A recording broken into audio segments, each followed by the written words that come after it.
సుందరాయ శుభాంగాయ మంగళాయ మహోజసే సింహశైల నివాసాయ శ్రీ నృసింహాయ మంగళం. శ్రీ శ్రీ శ్రీ వరాహలక్ష్మీ నృసింహస్వామి వారి సన్నిధానంలో జ్యేష్ఠ శుద్ధ షష్ఠి బుధవారం మఖ నక్షత్రం జూన్ 12వ తారీఖు యథావిధిగా 4 గంటల నుంచి 4:30 గంటల వరకు సుప్రభాత సేవ. సుప్రభాత సేవలో భాగస్వాములు కాగోరు వారు దానికి తగిన రుసుము చెల్లించి సంప్రదాయ వస్త్రధారణంతో పరిమిత సంఖ్యలో భాగస్వాములు కావచ్చు. 4:30 గంటల నుంచి 6:30 గంటల వరకు ప్రాతరారాధనం. ప్రాతరారాధనలో భాగస్వాములు కాగోరు వారు దానికి తగిన రుసుము చెల్లించి సంప్రదాయ వస్త్రధారణంతో పరిమిత సంఖ్యలో భాగస్వాములు కావచ్చు.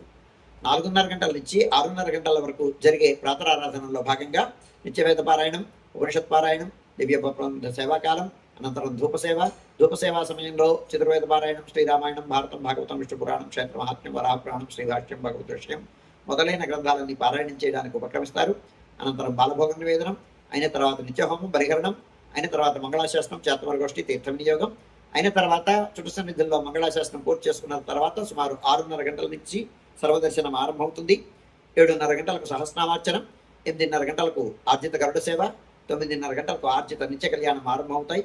ఆయా సేవల్లో భాగస్వాములు కాగోరు వారు ఆయా సేవలకు తగిన రుసుము చెల్లించి సంప్రదాయ వస్త్రధారణంతో పరిమిత సంఖ్యలో భాగస్వాములు కావచ్చు.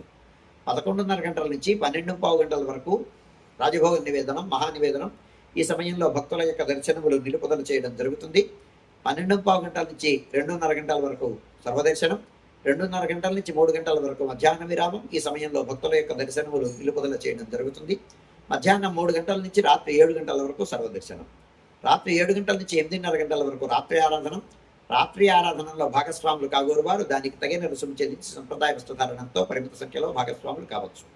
8:30 గంటల నుంచి 9 గంటల వరకు సర్వదర్శనం, 9 గంటలకు ఏకాంత సేవ కవాట బంధనంతో ఈనాటి కార్యక్రమం సుసంపన్నమవుతుంది.